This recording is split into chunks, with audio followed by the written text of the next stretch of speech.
Hello friends, welcome to my channel. Today we are going to talk about Scorpion Ascendant and the predictions for the month of July 2023. For your ascendant, the ascendant lord Mars is combining it with Venus in the 10th house of profession. Venus is the lord of 7th house and 12th house, and Mars also rules the 6th house apart from the first house. So this month is about getting a good change at your existing workplace. This could be a promotion or a rise in compensation.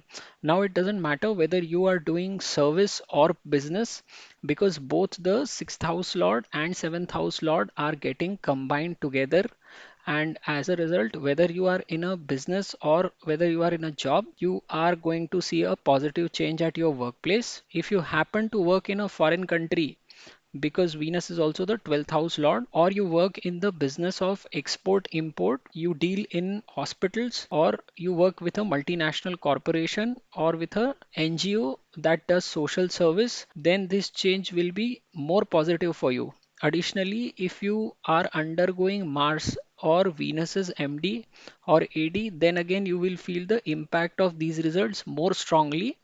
Work-wise, time frame from 23rd to 27th of July will prove to be exceptional, and you should take good advantage of this combination at your workplace during this time frame.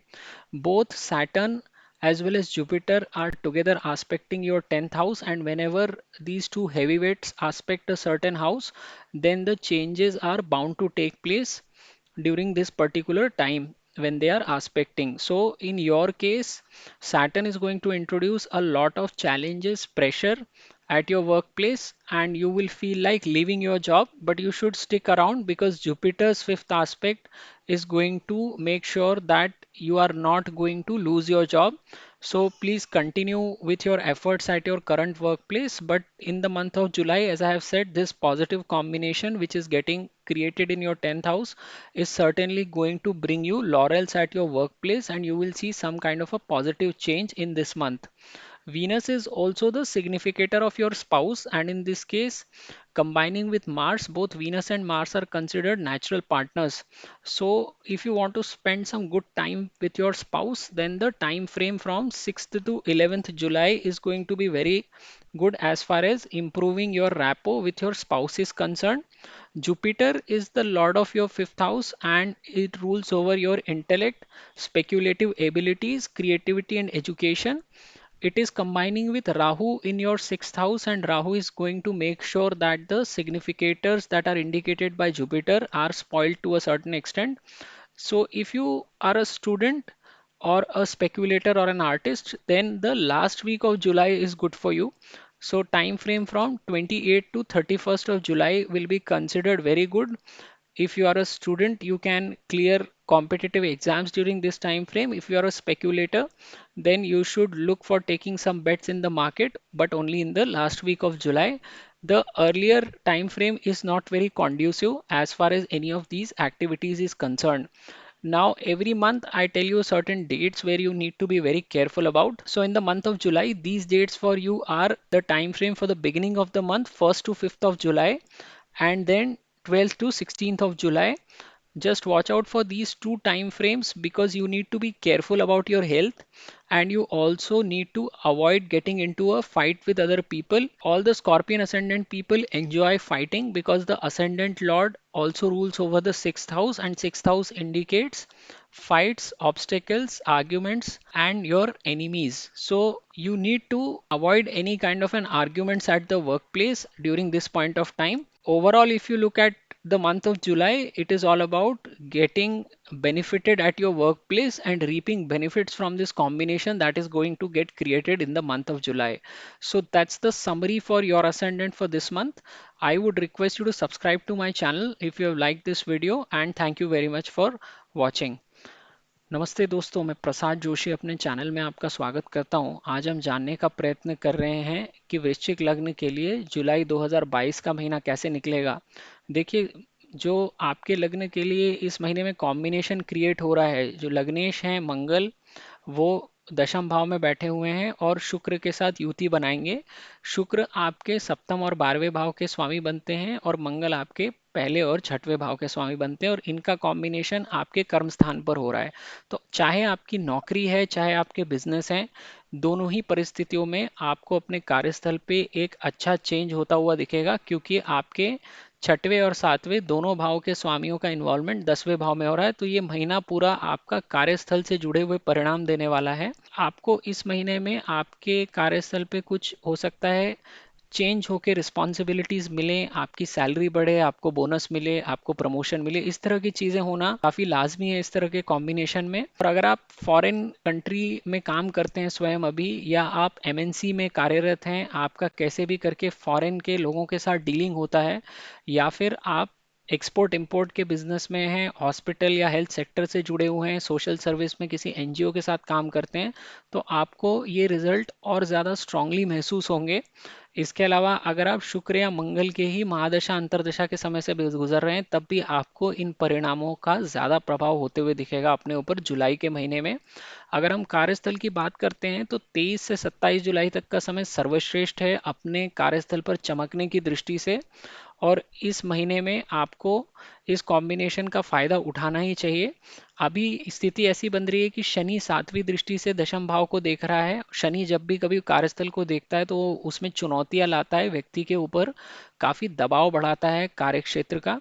इसके अलावा गुरु की भी 5वीं दृष्टि पड़ रही है। तो अगर इस समय में आपके ऊपर प्रेशर आप नहीं ले पा रहे हैं और आप सोच रहे हैं कि आप जॉब चेंज करके कहीं चले जाएंगे या बिजनेस के बजाय कहीं और पैसा लगाएंगे, तो उस ख्याल को अपने दिमाग से निकाल दीजिए, क्योंकि गुरु की 5वीं दृष्टि भी आपके 10वें भाव पे पड़ रही है और वो आपको हर तरह की मुसीबत से बचाएगी, बशर्ते आप वहीं पर डटे रहें और उन चुनौतियों का आप सामना कीजिए। देखिए, जब भी कभी शनि कार्यस्थल को देखता है तो वो व्यक्ति के जीवन में चुनौतियां लाता ही है। इसीलिए जिनके भी लग्न में शनि बैठा हो या फिर चतुर्थ भाव में बैठा हो जन्म कुंडली में, या फिर अष्टम भाव में हो, उनके लिए हमेशा ही कार्यस्थल पर चुनौतियां आती रहती हैं और वो उन चुनौतियों को पार करके आगे बढ़ते हैं। तो ये आपके लिए मौका है गोचर में अगले 2.5 साल मेहनत करके अपने कार्यस्थल पर आगे बढ़ने के लिए।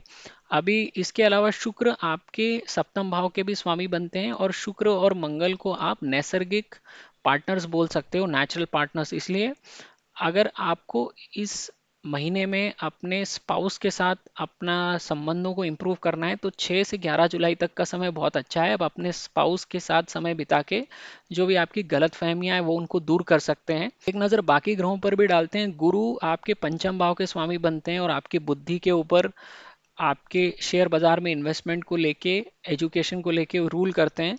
और अभी छठवें भाव में राहु के साथ इनका युति बन रही है।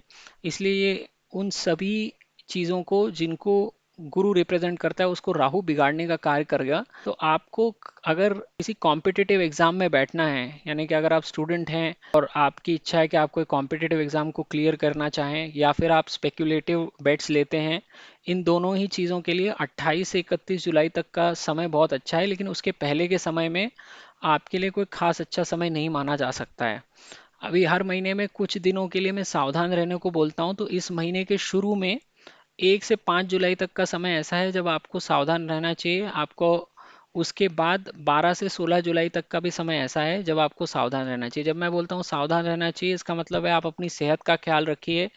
वैसे भी आपके छठवें भाव में मंगल की राशि पड़ती है, तो जितने भी लोग वॉक के लिए जाते हैं, एक्सरसाइजेस करते हैं, जिम में जाते हैं, हेल्थ वेल्थ बनाते हैं, उनके लिए फिर ये मंगल फेवरेबल साबित होता है और ऐसे लोगों की तबीयत को भी वो संभाल लेता है। और आलस करेंगे तो फिर उसका परिणाम आपके लग्न वालों को ज्यादा भुगतना पड़ता है, क्योंकि ये मंगल जो लग्नेश है उसकी टेंडेंसी इससे बिल्कुल विपरीत है। धीमा बिहेवियर शनि का होता है और तेज बिहेवियर मंगल का होता है। तो अगर आप अपने आप को सुदृढ़ रखेंगे, शरीर को लेके आप जिम जाएंगे, कसरत करेंगे, तो फिर ये अच्छा आपको मंगल परिणाम देता है। तो इस समय में जो मैंने टाइम स्लॉट बताई 1 से 5 जुलाई, 12 से 16 जुलाई, इसमें आपको अपनी सेहत का भी ख्याल रखना है और किसी के भी साथ आर्ग्यूमेंट्स नहीं करने हैं। देखिए, आपके लगने के लिए लग्नेश और षष्ठेश एक ही है मंगल, और मंगल स्वयं बहुत अग्रेसिव प्लैनेट होता है। तो आप अगर इस समय में किसी के से भी साथ झगड़ा टालते हैं तो आपके लिए बहुत अच्छा रहेगा। अदरवाइज ये परिणाम आपको उल्टा देगा इन दिनों में, अगर आप किसी के भी साथ उलझते हैं तो। लेकिन ये महीना आपके लिए कुल मिला के जो परिणाम लाने वाला है वो कार्यस्थल पर ही है, क्योंकि शुक्र मंगल का कॉम्बिनेशन वैसे भी बहुत धमाकेदार होता है। सूर्य की सिंह राशि में बन रहा है 10वें भाव में, शुक्र इनके ऊपर शनि और गुरु की भी दृष्टि पड़ रही है, तो ये समय पूरी तरीके से आपके कार्यस्थल पे परिणाम देने वाला ही है। और यही आपको मुख्यतः देखने को मिलेगा जुलाई के महीने में। तो आपको अगर मेरा वीडियो पसंद आया हो तो मेरे चैनल को ज़रूर सब्सक्राइब कीजिए, और ये वीडियो देखने के लिए मैं आपका बहुत धन्यवाद करता हूँ।